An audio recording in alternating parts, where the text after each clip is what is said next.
Well, we know Tiffany Henyard has made national and international news with all the exploits that's going on in the small town of Doton, Illinois, right outside of Chicago. We've seen board of trustees get into big arguments with the mayor. We've seen the Dolton Township. Actually, the mayors come out and urge the residents not to support Tiffany Henyard. So we've seen all kinds of stuff. We've seen Tiffany Henyard create a podcast where she's exposing people that was attempting to expose her. You know, it's just a whole bunch of just foolishness, and it just looks so unprofessional.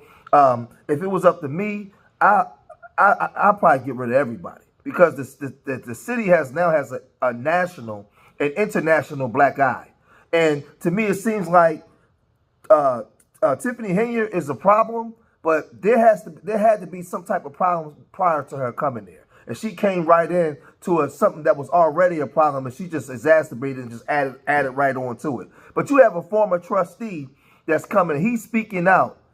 He has something to say. Let's check out what this former trustee is saying now at these city council meetings. Check this out. Everyone, former trustee Edward Steve. I'd like to again thank the Board of Trustees for conducting this professional, smooth, calm meeting, which we're not used to in the village of Dolton over the last 12 years. Thank you so much. I want to definitely harp on the fact that when you have a person in leadership that doesn't mind lying smoothly, she got on court on Roland Moore and said, I won 25 court cases. It hasn't been 25 court cases. When that type of level of lies, you're misleading people intentionally. That's something wrong with you internally. They won the case today about putting us back on the bank account, putting the trustees back on the bank, not the clerk. She said that they get everything. They get everything. It's a lie. It's a lie, and it's scary that you can lie like that about things. And it's happened. People believe it. People believe it. Well, they say the mayor said it. And you got to question everything. When somebody lies like that, you got to question everything that comes out of their mouth. When you tell one lie, that makes all your truths questionable. Everything you said questionable. So trustees keep fighting. Residents keep showing up and coming up and speaking yourself, speaking your voice, let your voice be heard, and come to the next board meeting. People need to hear, the residents need to hear, and YouTube is definitely on fire right now with Dolton. Every time I scroll on YouTube, it pops up. So thank you again. Thank you so much. So let's give Edward Steve a round of applause. But it wasn't over because the city of Dolton is upset, and a lot of the residents there, they are at their wits' end. They didn't had enough. Let's check out this lady here. Good evening, all. I would like to ask the trustees, thank you, number one, and for that last one in regards to the Las Vegas incident. I know you're going to ask for an investigation. I'm hoping that means the administration will have nothing to do with it. But I would like to ask you, if it's possible, if you can ask while this is ongoing, that Trustee Holmes is suspended from his trustee duties pending investigation. And that's as in any, Valerie can speak to that, any law enforcement organization. If a law enforcement officer is accused of something as egregious as this, they are suspended either with or without pay pending the investigation. And I do not, and I hope the rest of you agree with me, do not want him sitting there representing me or my village. Thank you. So as you can see, this lady, she was speaking about the situation that happened over there in Vegas, where a woman got her cheeks snatched, basically. And at the city council meeting, you know, you had Tiffany Belcher, you had all the regulars that we're used to seeing, but there was two that was missing. That was Stan Brown and the other guy that was on the that's allegedly supposed to went on the trip. So they're nowhere to be found. They're nowhere to be found. The residents are saying that they want them to step down. They want them to step down. But there was the city is in trouble, and they were talking about. They was basically at the last city council meeting. They was having a conversation about some things that's going on with the city. Check this out. This is a clip from a couple weeks ago when they were speaking about some issues that's going down in Dolton. Check this out. All right, ladies and gentlemen, Again, I'm going to say it this last time. You cannot disrupt the meeting. Hold your claps, hold your statements, hold your comments. If you got something you want to say, step up to the podium, but you cannot disrupt the meeting.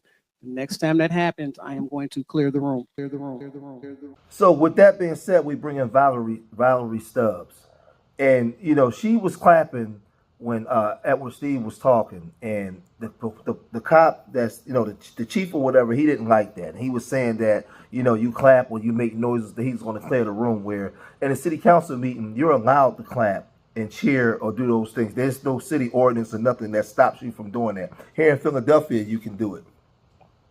They're trying to silence people and trying to take your voice away so that way you can't be heard. It's like I said, they just, I don't know, they're running some type of communist party or something over there in this town. But this lady now is coming up to talk. She's a legend that her home was shot up. And she's saying that Tiffany Henyard has something to do with it. I mean, this is how crazy it's getting. I mean, we're talking about bullets flying now. And not the Pookies and Ray Rays on the streets. She's allegedly accusing the mayor of having this done. Check this out. Good evening, everyone. Thank you for coming out. Valerie Stubbs again, 22-year residence. Thank you, board. I'm tired of fighting, but I'm gonna see this to the end. You have ordinance number 19-011. Citizens address. Just like we're addressing and they're answering, this is on the books. This is what we should be able to have at a regular board meeting. It shouldn't be citizens' comment. And I'm not going to be harassed at the next board meeting because there's no state statute nowhere to say that Valerie Stubbs can't clap or you all cannot clap. You will not shut me down, because the more you try to shut me down, Valerie Stubbs gets louder. And it's not being disrespectful. This is all about my First Amendment rights. Louis Lacey was out early this morning, stopping people, writing tickets, harassing the residents. I'm like San Juan Fair, I be everywhere. And I'm looking and I'm watching, and I got paid 30 years to watch. That's what I did, I watched.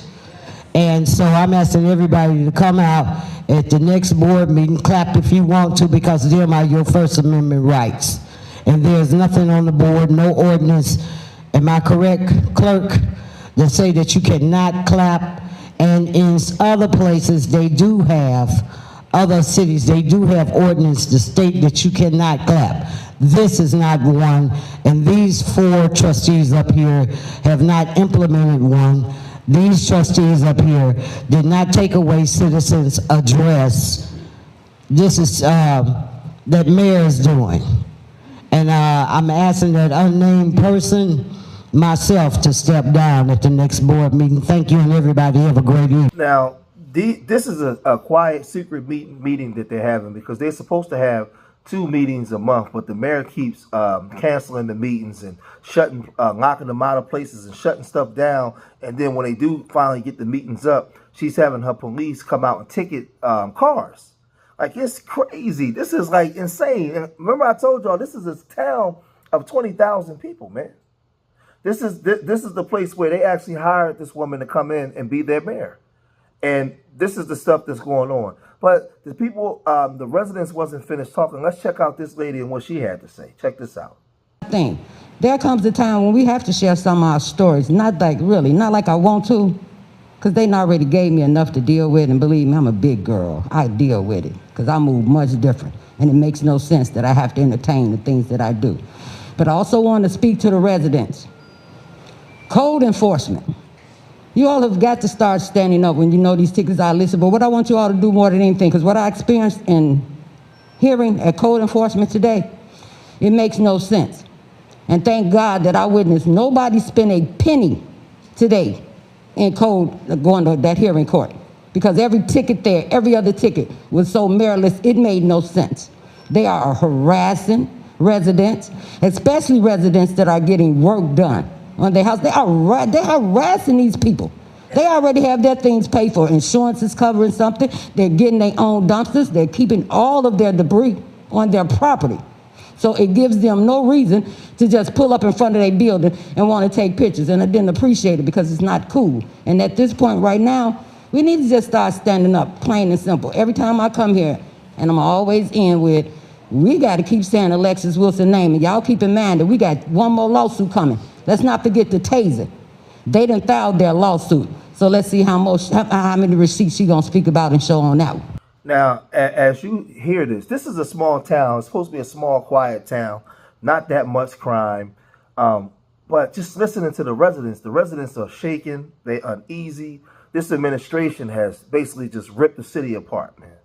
Just ripped the city apart. And these are elders that's talking.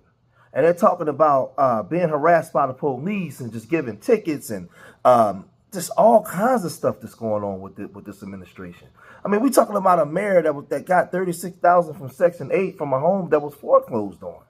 I mean, what are we doing here? Like, what's going on over there? I mean, if this woman is so wrong, what's taking the FBI so long? What, they're going to wait till she get out of office?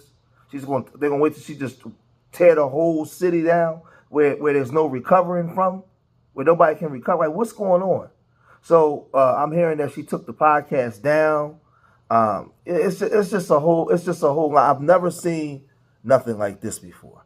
Like, I've seen unprofessionalism. I've seen ratchet. I've seen ghetto. But this is something else.